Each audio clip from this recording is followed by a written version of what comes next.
as we inch closer and closer every day, people, to this big reveal for Halo, Halo Studios has decided to release another little bit of information, which has me very happy, while others wondering if it's really enough for what the presentation is going to be at HCS Worlds in Seattle. And we have an update from Glenn Israel about his situation about leaving Halo Studios, and it does not sound good. So if you guys want to know everything, make sure you stay tuned throughout the whole video to understand all the details. So the HCS Twitter recently put this out, guys, which give us some interesting information about the Halo Studios project update, saying at 1 p.m. it's looking to last about 15 minutes, but it actually might be shorter than that, because when you look at this, at 1:15 is when the Halo 5 2v2 signups happen. Now you're probably thinking, oh my god, Kevin, they're barely gonna even talk about the game. Well, it does showcase right here that also at 2 p.m.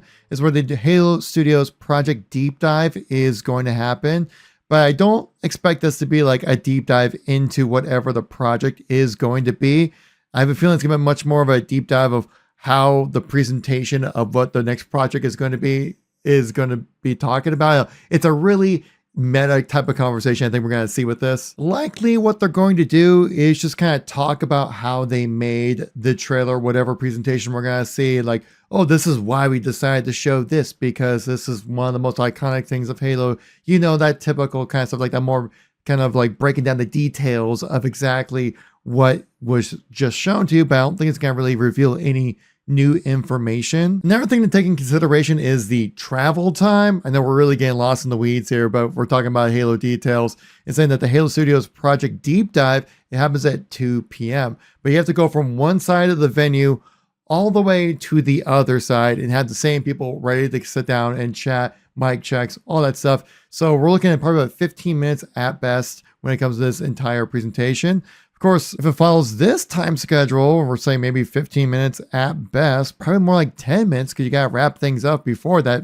15-minute mark comes in. So it seems like we're not really getting that much time when it comes to seeing what the next Halo project is going to be, or the future of the franchise. But what if I told you 15 minutes can be plenty of time? No, that's not a innuendo. This is an actual thing, because I'm sure you guys remember this presentation when we first had just actually like see a good look, deep dive into Halo Infinite when it was launching. This whole presentation back in 2021 is just under 7 minutes long.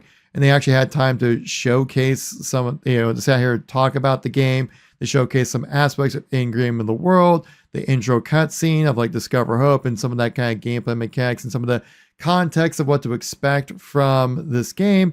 And also more chatting about the game as well. And then I do believe they wrap things up here with a little bit more of a deeper dive, which was much more of a discussion with Paris from the Kind of Funny podcast, if I remember correctly. Funny to see all these guys here at, talking at 343 about Halo Infinite, not even there at the studio anymore. But this was a full 13 minutes, and a lot of it's just kind of high level discussion. Like, this is the ideas that we want to try to capture with Halo Infinite.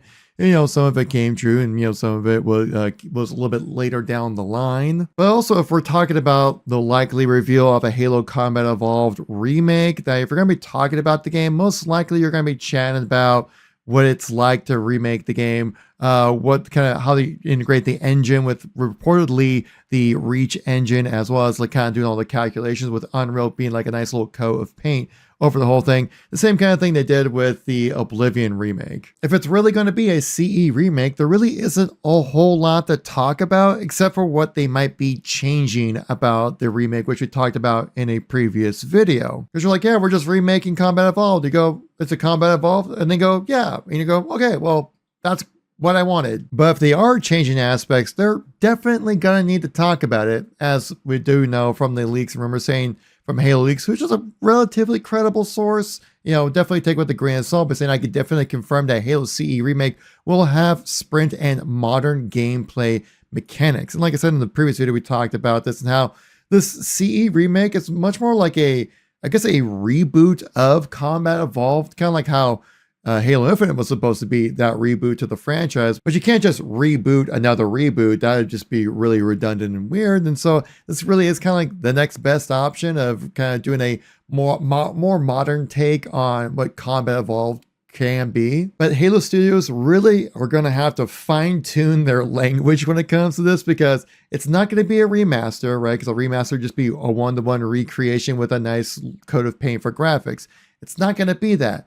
But it's also not really a remake that most people understand remakes being, of just rebuilding everything in a new engine so that everything looks nice but still functions the same. But maybe some minor gameplay tweaks are like obvious changes to the classic version, so then it would function better in a more modern era. But if you're doing something drastic like adding sprint into Combat Evolved and adding more modern mechanics, as we've talked about previously, it's going to be very interesting how you have to word it, right? Because people or you can't just change Combat Evolved because it is a masterpiece of a game. This is like going like, oh yeah, we remastered the Mona Lisa in high def. We're like, well, the whole appeal of the Mona Lisa is that it's a moment of time that captured the essence of what they could possibly do at the time. I know it's art, man. It's difficult to really kind of articulate. But we do know a certain Bungie employee who would actually be very excited about seeing the changes coming, or at least be open to the idea of Marcus Leto talking about the CE remake, saying, what if the add in cut missions, weapons, character storyline elements,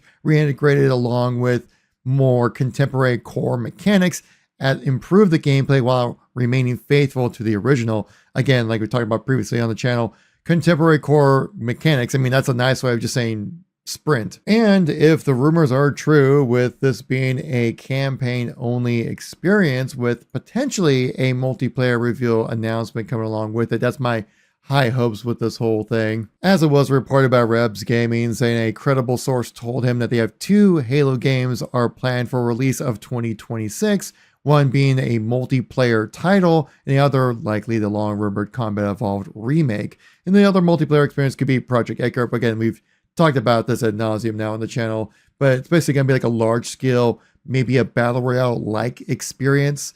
We don't truly know. I've heard rumors about extraction shooter as well. I think the main thing is that it's going to be something different that we haven't experienced before in Halo, which I'm all for. But of course, I'll definitely keep you guys in the know once it finally does go live. I will be at HCS Seattle, guys, this weekend, so I'll report from headquarters itself about the details that you're going to need to know. Next, we have an update from Glenn Israel. If you guys do not remember, Glenn Israel was the former art director that had been with 343/Halo Studios for over a decade. I believe it was 17 years as it was reported, has actually come out with another statement about his departure of Halo Studios, and it reveals much more about the work culture and experience there right now, and it seems rather stressful. Saying, have you ever had a manager make your work life so thoroughly intolerable that you felt compelled to quit?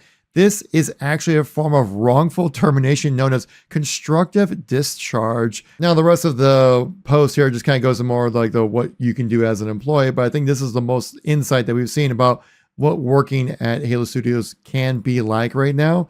And it might not be all sunshine and roses. This Windows Central report that we talked about back in July really does kind of reveal a little bit more information about what it's like internally over at Halo Studios, saying, I don't think anybody is really happy about the quality of the product right now.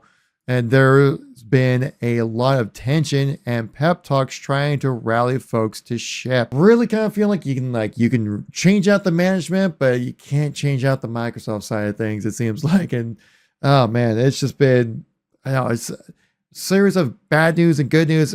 It's just all over the place right now with Microsoft, man. This also aligns with the recent departures of Melissa Boone, who was the chief of staff over there over at Halo Studios back in September, recently switched over to Riot Games. And I know this is completely irrelevant information, but if you're a Halo fan, you'll definitely care about this. Joseph Staten is back in work right now, because a lot of people are like, hey, what if Joe comes back to work on Halo? Wouldn't that be amazing? Yeah, it would. Be shocked if he did ever come back, but it looks like he won't be, because he's actually currently working at Duolingo for the last 4 months. That's just what a switch, dude. There's a lot of things we just don't know. There's a lot of factors, a lot of things we just don't know. And that's the biggest thing with Halo right now, is that like we just don't know the future. We don't know. By Friday, we don't even know really what's happening with the franchise. Well, at least hopefully we'll get some form of an idea. That's one of the benefits of just like being informative and open with your community, is that you're able to at least like give hope deliver hope to us, Halo Studios, about the future of Halo, at least the near-term future. We'll see what the long-term is going to be like. There's a lot of things in the works right now. Like, we do know we're going to get one of the many multiple projects working at Halo Studios revealed this Friday, guys. So as soon as it happens, I'll let you guys know. If you missed some videos from the channel, here's some more Halo stuff on the screen you guys can check out. I'll catch you on the next one. Make sure to like, subscribe, and use a hype if you guys want to. But yeah, peace out.